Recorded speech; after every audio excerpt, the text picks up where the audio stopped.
చందమామ రామాయణం 58వ భాగం. కార్తవీర్యార్జునుడికి పట్టుబడి విడుదల అయి కూడా రావణుడి మదగర్వం అణగలేదు. అతను ప్రపంచమంతా తిరుగుతూ బలవంతులైన రాక్షసులను మానవులను యుద్ధానికి సవాలు చేస్తుండేవాడు. ఒకసారి అతను కిష్కింధకు వెళ్లి వాలిని యుద్ధానికి ఆహ్వానించాడు. వాలి మంత్రి అయిన తారుడు రావణుడితో, రావణ, ప్రస్తుతము వాలి కిష్కింధలో లేడు. మిగిలిన వానరులు నీతో యుద్ధం చేయడానికి చాలరు గదా. వాలి సంధ్యావందనం చేయటానికి 4 సముద్ర తీరాలకు వెళ్లి ఉన్నాడు. ఇదిగో ఈ ఎముకల గుట్ట చూడు. అది వాలి చేతిలో చచ్చిన వారి ఎముకల పోగు. నువ్వు కూడా ఆ గుట్టమీద చేరదలిస్తే కొంచెం ఆగు.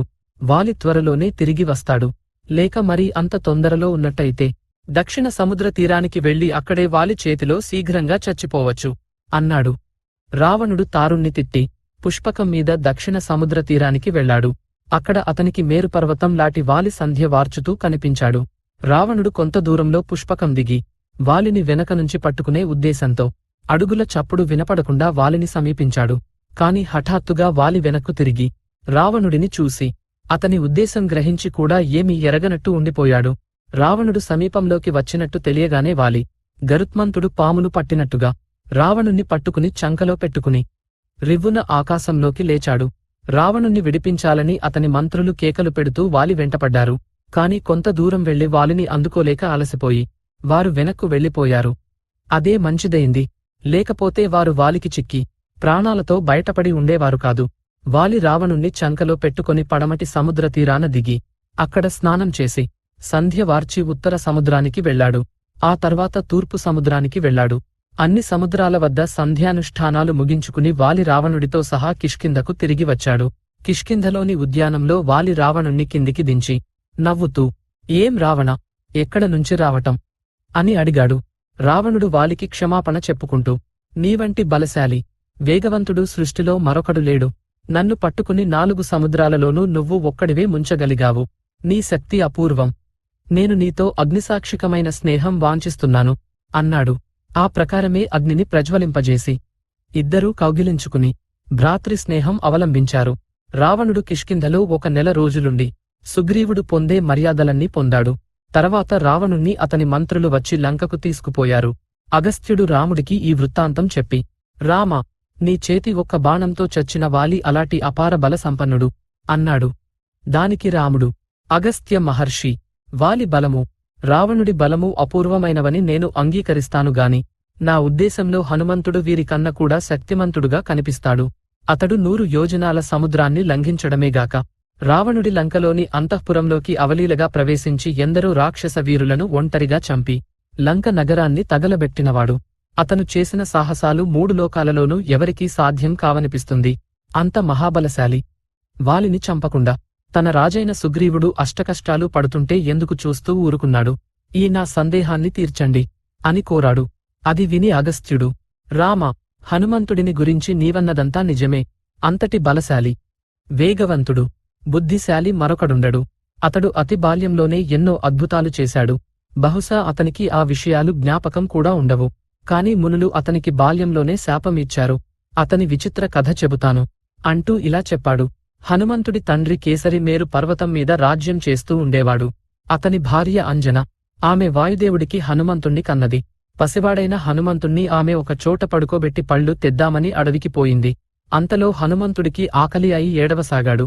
అప్పుడే తూర్పుకొండ మీద ఎర్రగా సూర్యబింబం ఉదయించింది. అదేదో పండు అనుకుని దాన్ని పట్టుకోవడానికి ఆ శిశువు ఆకాశంలో ఎగిరి వెళ్లసాగాడు. సూర్యుడికెదురుగా వెళ్లే మరొక సూర్యుడి లాంటి హనుమంతుణ్ణి చూసి దేవతలు, దానవులు, యక్షులు దిగ్భ్రమ చెందారు.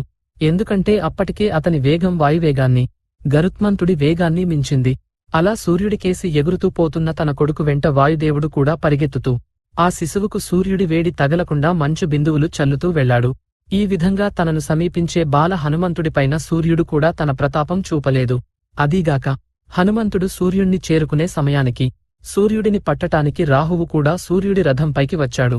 రాహువును చూడగానే హనుమంతుడు సూర్యుణ్ణి వదిలేసి రాహువును పట్టుకోబోయాడు.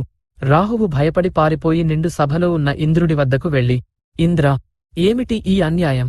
పర్వకాలం గదా అని నేను సూర్యుణ్ణి మింగబోయే సమయంలో అక్కడికి మరొక రాహువును పంపావు.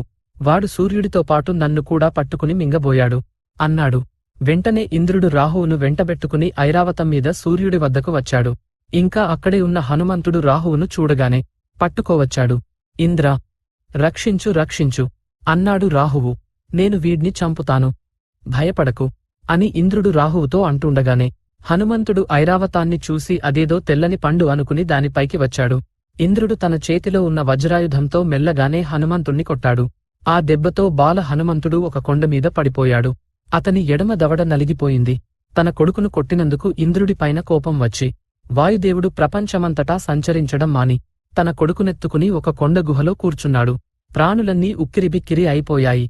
గంధర్వులు, దేవతలు మొదలైన వారు బ్రహ్మ దగ్గరికి వెళ్లి మొరపెట్టుకున్నారు.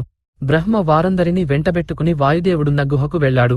బ్రహ్మ మొదలైన వారిని చూడగానే వాయుదేవుడు తన కొడుకునెత్తుకుని వచ్చి బ్రహ్మ కాళ్లమీద పడ్డాడు. బ్రహ్మ చేతితో నిమరగానే ప్రాణం కడబట్టి ఉన్న హనుమంతుడు తిరిగి ఎప్పటిలాగా అయ్యాడు. వాయుదేవుడు సంతోషించి తిరిగి ప్రపంచమంతటా సంచరించసాగాడు. వాయుదేవుణ్ణి మరింత సంతోషపెట్టే ఉద్దేశంతో బ్రహ్మ దిక్పాలకులను హనుమంతుడికి వరాలివ్వమన్నాడు.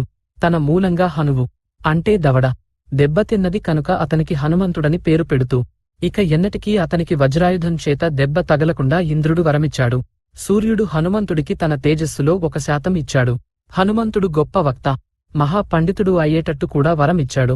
హనుమంతుడికి జలగండం లేకుండా వరుణుడు, కాలదండం వల్ల చావు లేకుండా యముడు, తన గద వల్ల హనుమంతుడికి ప్రమాదం కలగకుండా కుబేరుడు వరాలు ఇచ్చారు. తన వల్ల గాని తన అస్త్రాల వల్ల గాని హనుమంతుడికి అపాయం లేకుండా శివుడు వరమిచ్చాడు. బ్రహ్మదేవుడు, విశ్వకర్మ కూడా అలాంటి వరాలే ఇచ్చారు. ఈ వరాలన్నిటి వల్ల హనుమంతుడు శత్రువులకు భయంకరుడు, యుద్ధంలో ఓటమి లేనివాడు, కామరూపి, కామ గమనం గలవాడు అయ్యాడు. వాయుదేవుడు పొందిన సంతోషం అంతా ఇంతా కాదు. ఆ తర్వాత హనుమంతుడు అపార బల సంపన్నుడై నిర్భయంగా సంచరిస్తూ ఆశ్రమాలలోని మునులకు నానా యాతనలు కలిగిస్తూ వచ్చాడు.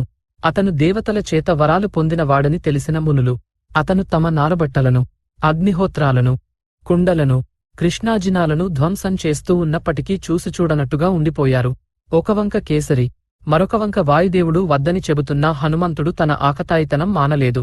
చివరకు మహర్షులు హనుమంతుడిపైన అలిగి నీ బలం చూసుకునే కదా నువ్వీ దుండగాలు చేస్తున్నావు, ఇంకొకరు చెబితే తప్ప నీ బలం నీకు తెలియకపోవుగాక అని అతడికి శాపం పెట్టారు. అటుపైన హనుమంతుడు తన సంగతి తానే ఎరగకుండా బుద్ధిమంతుడై ఆశ్రమంలో ఉంటూ వచ్చాడు. ఆ సమయంలో వాలి సుగ్రీవుల తండ్రి అయిన రుక్షరగ్సుడు వానరరాజుగా ఉంటూ చనిపోయాడు. అప్పుడు వానరులు పెద్దవాడైన వాలికి రాజ్యాభిషేకం చేసి చిన్నవాడైన సుగ్రీవుణ్ణి యువరాజును చేశారు. హనుమంతుడికి సుగ్రీవుడికి బాల్యంలోనే ఎడతెగని స్నేహం ఏర్పడింది. కాని వాలికి సుగ్రీవుడికి వైరం ఏర్పడి సుగ్రీవుడు నానాపాట్లు పడినప్పుడు హనుమంతుడు తన బలం తానే ఎరగని కారణం చేత అతనికి ఏ విధంగానూ సహాయపడలేకపోయాడు. ఈ విధంగా హనుమంతుడి కథ రాముడికి చెప్పి అగస్త్యమహాముని, రామ, ఈ హనుమంతుడు ఎలాంటి శక్తి గలవాడు అనుకున్నావు? అతను వ్యాకరణం నేర్చుకోగోరి సూర్యుడితో పాటు ఉదయగిరి నుంచి అస్తగిరి దాకా తిరిగేవాడు. ఏ విద్యలోనూ ఇతనితో సమానులు లేరు. ఇతను ముందు కాబోయే బ్రహ్మ అన్నాడు. ఈ విధంగా హనుమంతుడి కథ విన్న రాముడు అగస్త్యుడితో, స్వామి, వాలి సుగ్రీవుల తండ్రి అయిన రుక్షరగ్సుడెవరు? వారి తల్లి ఎవరు? ఆ కథ కూడా చెబితే సంతోషిస్తాను అన్నాడు.